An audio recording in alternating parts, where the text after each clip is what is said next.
안녕하세요, 여러분. 믿음이라는 말 참 많이 쓰죠? 근데 그 믿음이 정말 의미를 가지는 순간은 바로 행동으로 나타날 때 아닐까요? 오늘은 바로 이 선한 믿음이란 무엇인지, 그리고 우리의 신념이 어떻게 구체적인 행동이 되는지에 대한 아주 흥미로운 관점을 한번 파헤쳐 보려고 합니다. 자, 그럼 이런 질문으로 한번 시작해 볼까요? 우리가, 저 사람이랑 나랑 믿음이 같아 라고 말할 때, 과연 정말로 같은 걸 믿고 있는 걸까요? 한 번쯤 생각해 볼 문제죠. 선한 믿음이 대체 뭘까? 그 핵심을 알려면요, 먼저 믿음이라는 것 자체에 대한 정의부터 확실히 해야 합니다. 이게 뭔지, 그리고 또 뭐가 아닌지, 그걸 먼저 짚어봐야겠죠. 자, 여기서 말하는 믿음의 정의는 아주 간단해요. 어떤 게 증명되거나 확인되기 전에 이건 사실일 거야, 혹은 이렇게 될 거야 라고 여기는 것. 그러니까 아직 눈에 보이는 증거는 없지만 마음으로 받아들이는 거죠. 확실성과 불확실성, 그 사이 어딘가에서 작동하는 거라고 볼 수 있겠네요. 이게 바로 다음 이야기로 이어지는데요. 우리가 안다고 할 때 사실 두 가지 종류가 있다는 겁니다. 하나는 증명할 수 있는 사실의 영역, 또 다른 하나는 증명을 넘어선 믿음의 영역이죠. 왼쪽을 보세요. 이건 증명된 사실이죠. 뭐 예를 들면 주민등록증 같은 거요. 이건 믿고 말고 할 게 아니잖아요. 그냥 확인하고 아 그렇구나 하고 받아들이는 거죠. 반면에 오른쪽은 믿음의 문제입니다. 예를 들어 영혼이 존재할 것 같은 질문이요. 이건 객관적으로 증명할 수가 없어요. 확인이 아니라 신념이 필요한 영역인 거죠. 눈에 보이지 않는 것, 아직 오지 않은 미래에 대한 것들이 바로 여기에 속합니다. 이걸 정말 잘 표현한 유명한 구절이 있죠. 바로 히브리서 11장 1절인데요. 믿음은 바라는 것들의 실상이요, 보이지 않는 것들의 증거니 라는 구절입니다. 무슨 뜻일까요? 말 그대로예요. 아직 내 손에 잡히진 않았지만 이미 있는 것처럼 바라는 것. 눈에는 보이지 않지만 확실한 증거처럼 여기는 것. 그게 바로 믿음이라는 거죠. 자, 그럼 궁금해지죠? 그냥 믿는다고 하면 다 똑같은 믿음일까요? 여기서 말하는 선한 믿음은 그냥 막연한 신념과는 좀 다르다고 하는데요. 두 가지 아주 중요한 증표가 있다고 합니다. 네, 바로 이 두 가지입니다.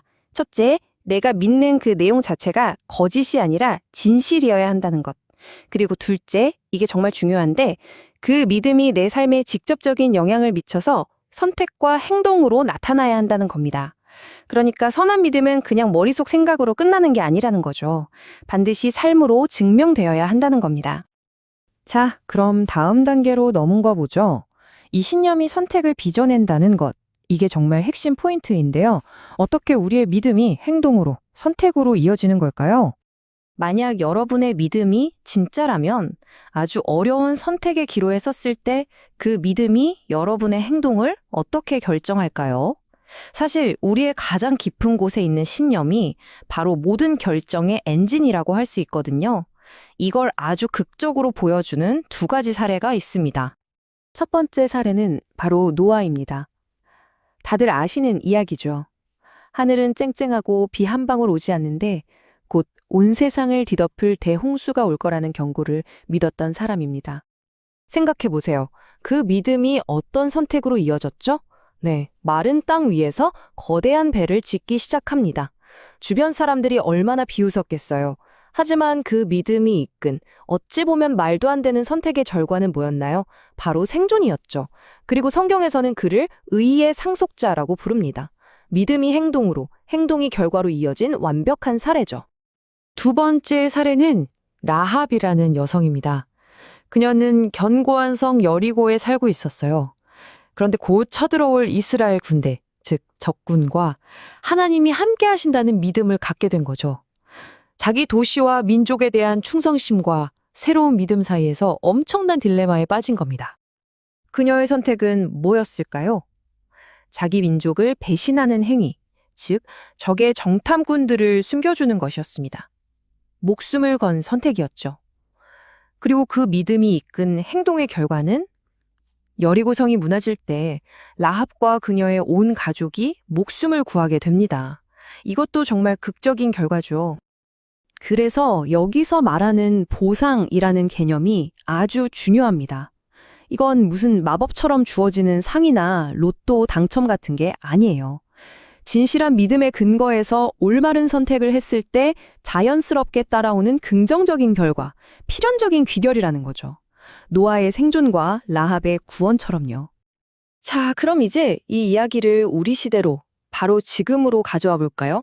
우리가 입으로는 믿는다고 말하면서 실제 살아가는 모습은 전혀 딴판일 때, 그럴 땐 과연 어떤 일이 벌어질까요? 재미있는 생각 실험을 하나 해보죠. 만약에 어느 날 꿈에 예수님이 나타나서 다음 주 로또 당첨 번호를 전부 알려줬다고 상상해 보세요. 자, 여러분은 그 복권을 사시겠어요? 안 사시겠어요? 여러분의 대답이 바로 여러분이 입으로 말하는 믿음이 아니라 마음 깊은 곳에서 진짜로 믿고 있는 게 뭔지를 드러내 줄 겁니다. 이게 무슨 말이냐면요. 만약 여러분이 하나님은 때로 이런 무작위적인 행운, 갑작스런 돈벼락으로도 일하신다고 믿는 사람이라면 아마 복권을 사겠죠. 하지만 아니야, 하나님은 그런 방식으로 일하시는 분이 아니야 라고 믿는다면 사지 않을 겁니다.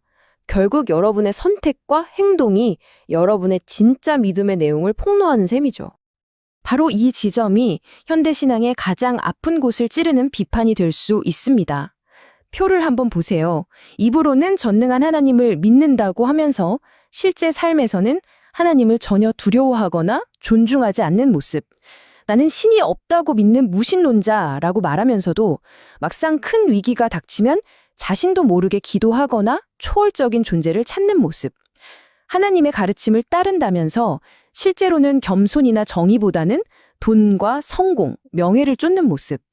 이런 모순과 불일치가 너무나 많다는 겁니다. 그리고 왜 오늘날 믿음이라는 것이 예전만큼 영향력이 없을까? 그 이유가 바로 여기에 있다고 지적합니다. 말로만 하는 믿음, 삶으로 증명되지 않는 믿음. 믿는다고 말하는 사람의 행동이 세상 사람들과 똑같이 이기심과 두려움에 지배당할 때 그 믿음은 더 이상 행동 지침이 아니라 그냥 마음의 위안을 위한 추상적인 개념으로 전락하고 맙니다. 이런 위선적인 모습이 다른 사람들에게 아무런 설득력을 주지 못하는 건 어쩌면 당연한 결과겠죠. 하지만 반대로 노아나 라합처럼 자신의 믿음과 삶이 완전히 하나가 된 사람들, 신념이 삶을 송두리째 바꿔놓은 사람들에 대해서는 이렇게 표현합니다. 세상이 감당하지 못하는 사람이라고요. 그들의 삶 자체가 너무나 강력한 증거가 되기 때문에 세상의 논리로는 이해하거나 통제할 수 없다는 뜻이겠죠. 자, 이제 마지막 질문입니다. 어쩌면 가장 중요하고 우리 스스로에게 던져야 할 질문이겠죠? 내가 믿는다고 말하는 것과 내가 실제로 살아가는 방식은 과연 일치하는가? 이 질문은 우리가 입으로 고백하는 믿음을 넘어서 우리의 시간, 돈, 에너지를 어디에 쓰고 있는지, 즉 우리의 행동을 통해 우리가 진짜로 믿고 있는 것이 무엇인지 정직하게 들여다보라고 도전하고 있습니다.